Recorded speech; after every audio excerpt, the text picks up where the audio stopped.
আসসালামু আলাইকুম। আশা করি সবাই অনেক ভালো আছেন। আজ আপনাদের সাথে ভীষণ মজার একটি পিঠার রেসিপি শেয়ার করব।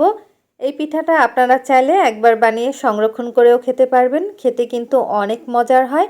নারিকেল আর চালের গুঁড়া দিয়ে এই পিঠাটা তৈরি করেছি। অল্প উপকরণেই বানানো যায়। একটা পিঠা একটু ভেঙে দেখাচ্ছি। উপরে অনেক ক্রিস্পি থাকবে আর ভেতরটাও থাকবে নরম। ঘরে যদি নারকেল আর চালের গুঁড়া থাকে তাহলে কিন্তু খুব সহজেই এই পিঠাটা বানিয়ে খেতে পারবেন। চলুন তবে রেসিপিটি শুরু করা যাক। হাফ কাপ পরিমাণ নিয়ে নিলাম নারকেল কুড়া, আর এটা কিন্তু ফ্রেশ নারকেল কুড়া নিয়েছি। দিয়ে দিলাম 1/3 কাপ চিনি। নারকেল কুড়া আর চিনিটা খুব ভালো মতো মেখে নিতে হবে। এমনভাবে মেখে নিতে হবে যাতে করে চিনিটা গলে অনেকটা পানি বের হয়। আর আমি এখানে ফ্রেশ নারকেল কুড়া নিয়েছি, আপনারা চাইলে কিন্তু ফ্রোজেনটা দিয়েও বানাতে পারবেন, তবে ফ্রেশটা দিয়ে বানালে পিঠা খেতে বেশি ভালো লাগবে। দিয়ে দিলাম হাফ চা চামচ লবণ, 2 টেবিল চামচ ময়দা, চাইলে কিন্তু আটাও দেওয়া যাবে। আর অল্প পরিমাণ দিয়ে দিলাম চালের গুঁড়া। একবারে সব চালের গুঁড়া দিব না, অল্প অল্প দিব। আর ভালো মতো মেখে নিতে হবে।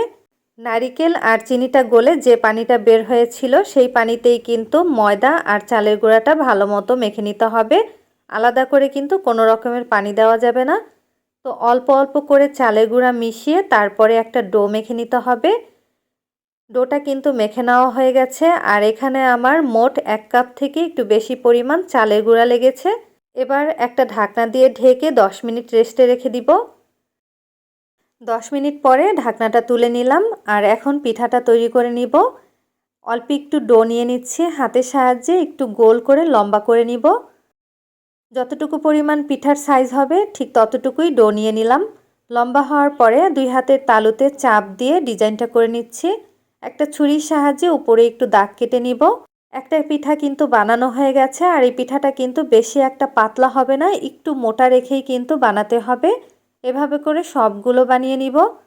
এই পিঠাটা একটা স্টিলের প্লেটের মধ্যে নিয়ে নিচ্ছি। আর এই স্টিলের প্লেটের মধ্যে আমি আগে থেকেই চালের গুঁড়া দিয়ে রেখেছিলাম যাতে পিঠাগুলো লেগে না যায়।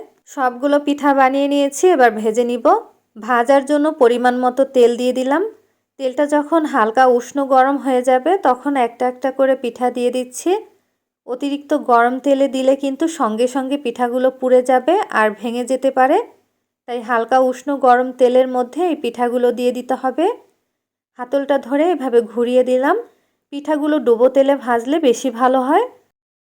এক পাশ যখন একটু শক্ত হয়ে যাবে তখন উল্টে দিচ্ছি। নরম থাকা অবস্থাতে উল্টাতে যাবেন না, এতে করে পিঠাগুলো ভেঙে যেতে পারে। একটু সময় নিয়ে পিঠাগুলো ভেজে নিব যাতে ভেতরটা খুব ভালো মতো সিদ্ধ হতে পারে। এই পিঠাগুলো কিন্তু অতিরিক্ত সময় নিয়ে ভাজতে যাবেন না, তাহলে ভেতরটা অনেক শক্ত হয়ে যাবে। ঠিক এরকম কালার হওয়া পর্যন্ত অপেক্ষা করতে হবে। পিঠাগুলো কিন্তু এখন প্রায় ভাজা হয়ে গেছে। এর থেকে বেশি ভাজলে কিন্তু পিঠাগুলো খাওয়ার সময় অনেক শক্ত হয়ে যাবে। এবার আমি তেল থেকে এই পিঠাগুলো তুলে নিব। পিঠাগুলো তুলে নেওয়ার পরে পিঠার যেই গরম ভাব থাকবে সেটার কারণে কিন্তু পিঠার কালারটা আরও গাঢ় হতে শুরু করবে। পিঠাগুলো আমি একটা প্লেটের মধ্যে নিয়ে নিলাম।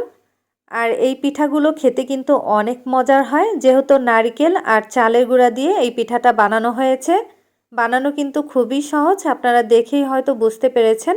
অল্প উপকরণে এই মজাদার পিঠাটা বানানো যায়। আশা করছি আজকের এই ভিডিও আপনাদের কাছে ভালো লেগেছে। ভালো লাগলে অবশ্যই বাসায় বানিয়ে খাবেন।